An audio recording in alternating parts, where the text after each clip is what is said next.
only place for everything Vikings. 6, 1, 2, Vikings.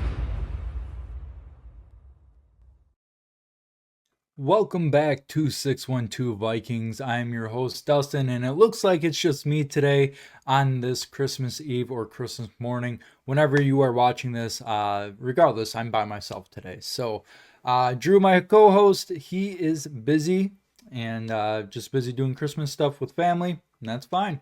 Today, we're going to get into the nitty gritty, Vikings talk. Okay, you clicked on this video because we're going to be talking about Sam Darnold and JJ McCarthy. And is this a healthy discussion to really be talking about at this point in the season?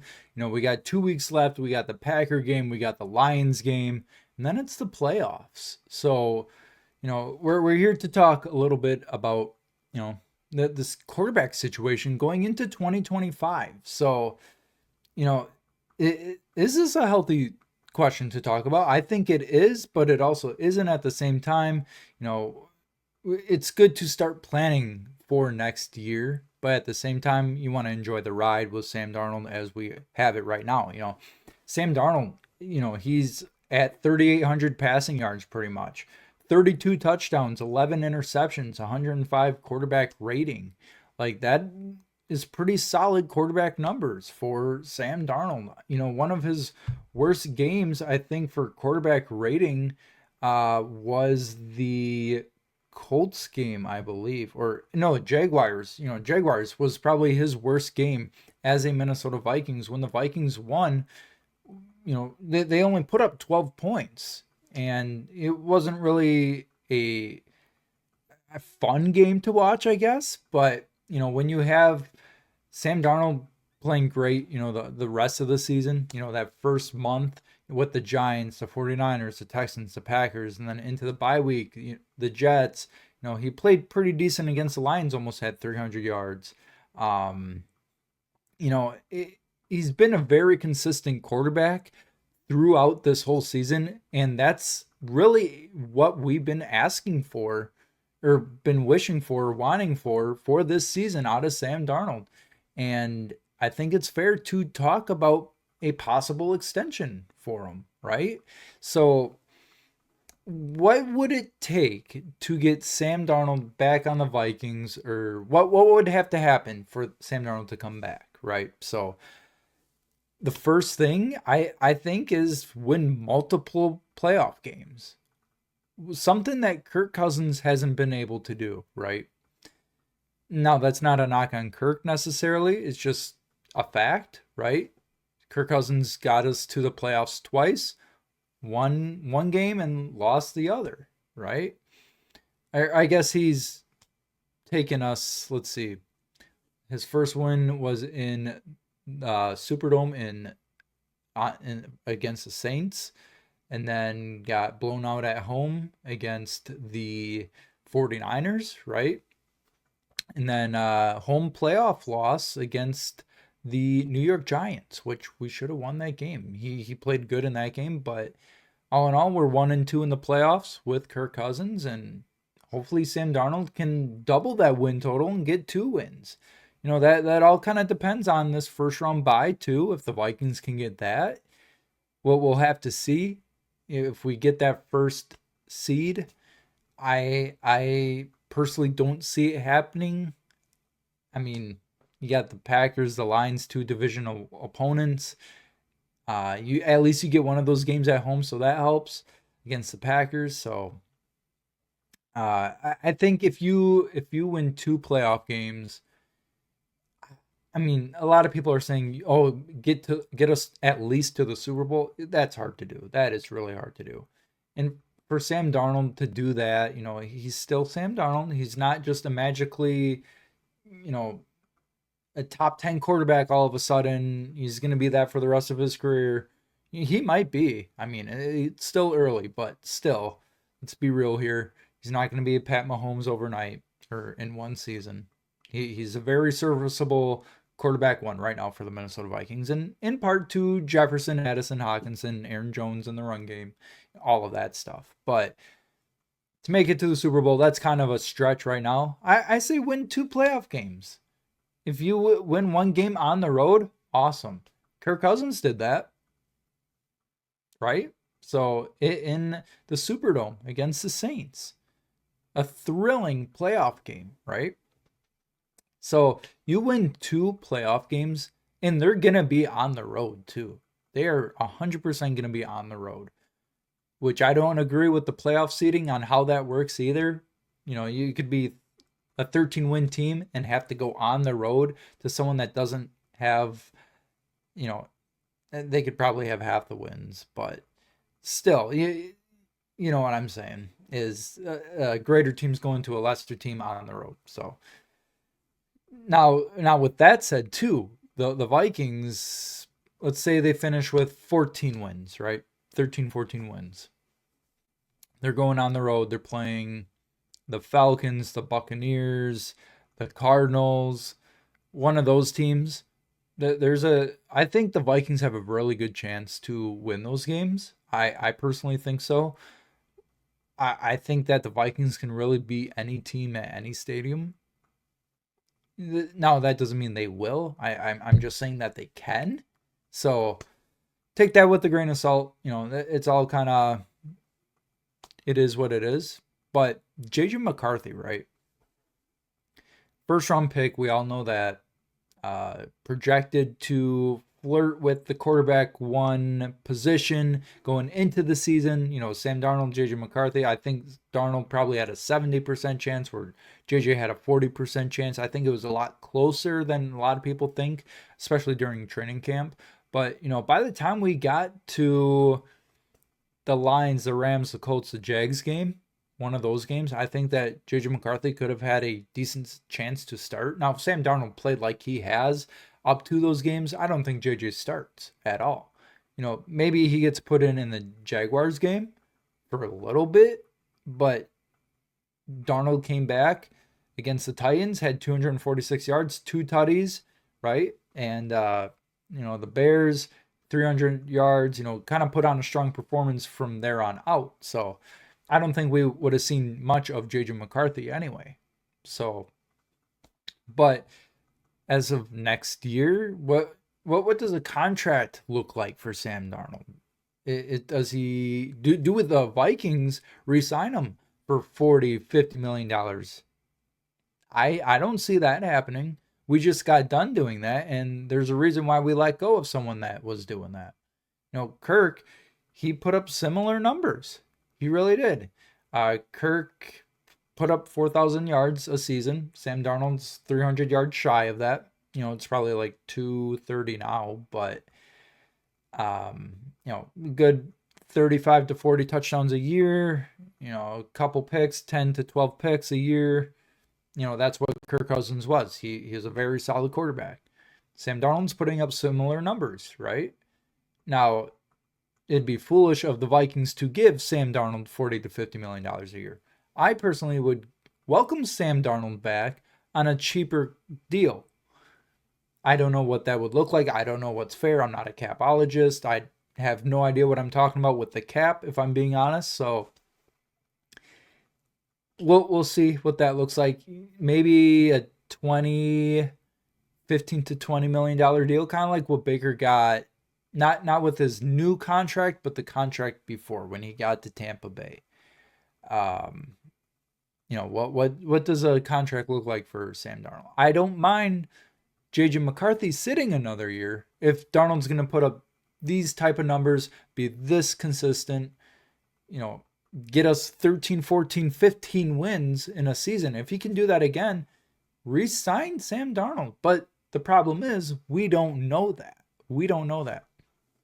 Now, the argument, too, with letting go of Sam Darnold and starting J.J. McCarthy next year is, well, look at what Kevin O'Connell did with Josh Dobbs, Nick Mullins, and now Sam Darnold. Why can't he do that with J.J. McCarthy? And I'm kind of on that side with people saying that, where why can't Kevin O'Connell do that? He's the quarterback whisperer. I have full faith in him to do that. I don't know if, they're two separate style of quarterbacks. And from what we've seen in the preseason by JJ McCarthy, I think he has lots of promise. He's going to be a rookie. This year, if he does start in 2025, it's going to be a learning year for JJ McCarthy, right? And that's going to be his true rookie year. So we'll see what happens with that. And I don't know. Like I think JJ has a solid chance to I don't want to say duplicate or do better than Sam Darnold has this year because it's a 1 year sample size, but you take a look at the last 5 to 8 years with Sam Darnold this year and then Kirk Cousins the past couple of years when we've had him. They've both been very consistent quarterbacks that, Kirk Cousins just unfortunately couldn't get it done in the playoffs. And that's not necessarily a knock on him, like I said before. Sam Darnold, let's see what he does in the playoffs. He's never even sniffed the playoffs. He's been on the Jets and the Panthers and then being a backup for San Francisco, which they ended up going to the Super Bowl, but as a starter, we don't know what Sam Darnold does in the playoffs. Hopefully he can be as consistent as he has been in the regular season. That's what we can really hope and wish for, right?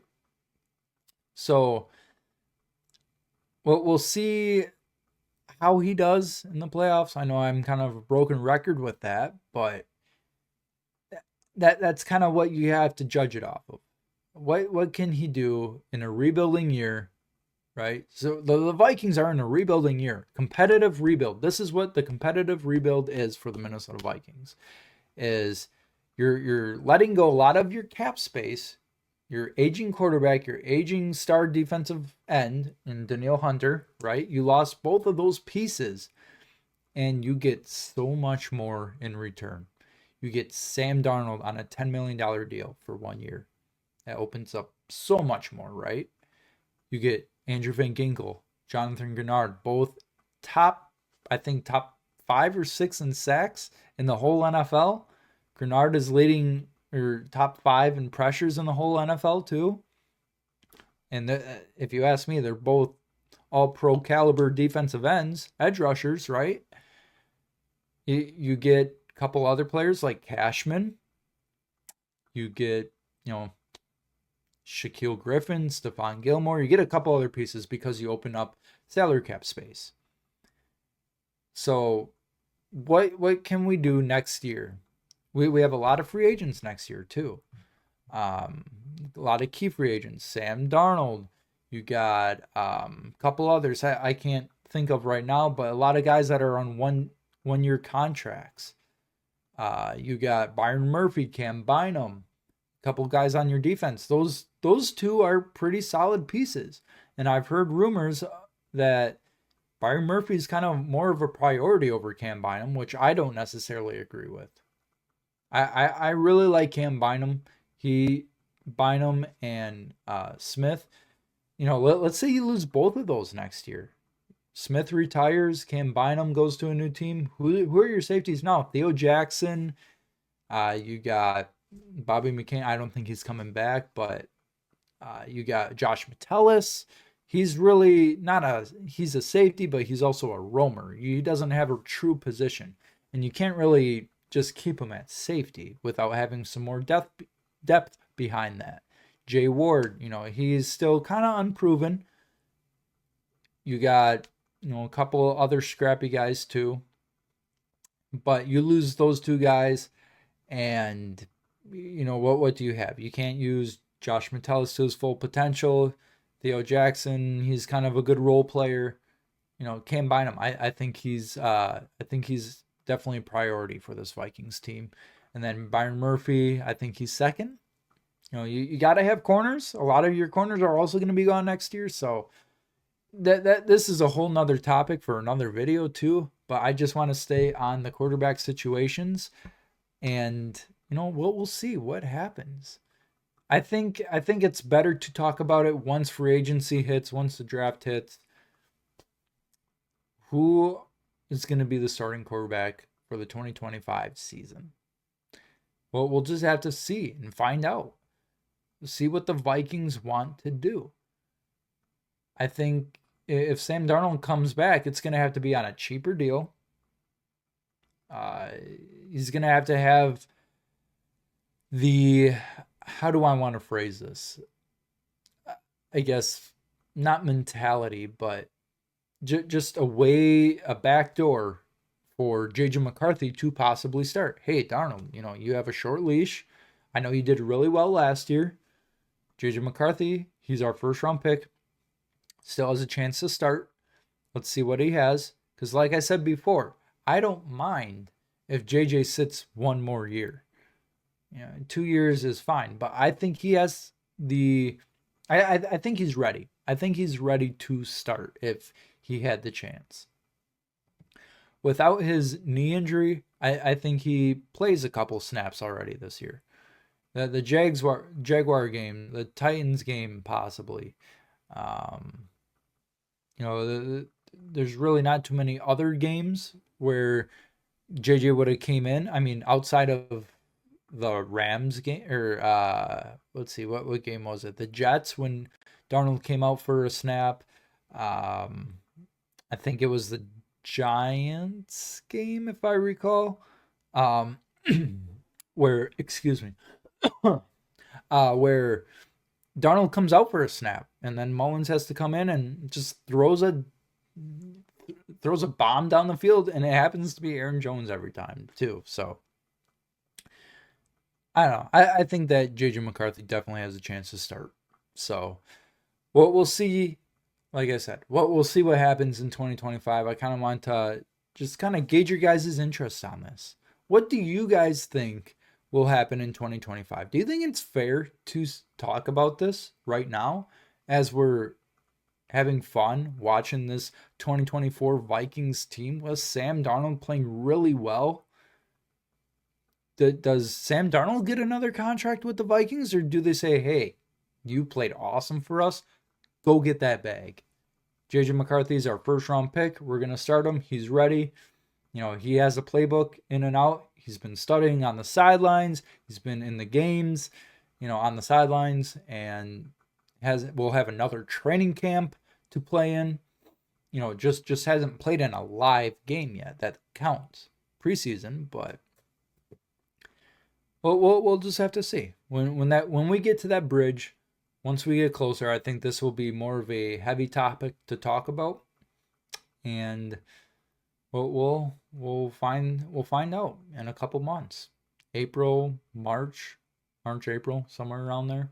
So, yeah. With that said, let me know in the comments what you guys think. What will happen between JJ McCarthy and Sam Darnold? There's a couple other things I kind of wanted to get off my chest too, but I think having another person to talk to about this, kind of bounce ideas off of each other, I think that would be good too, because just with my opinion, not everybody's going to agree with it.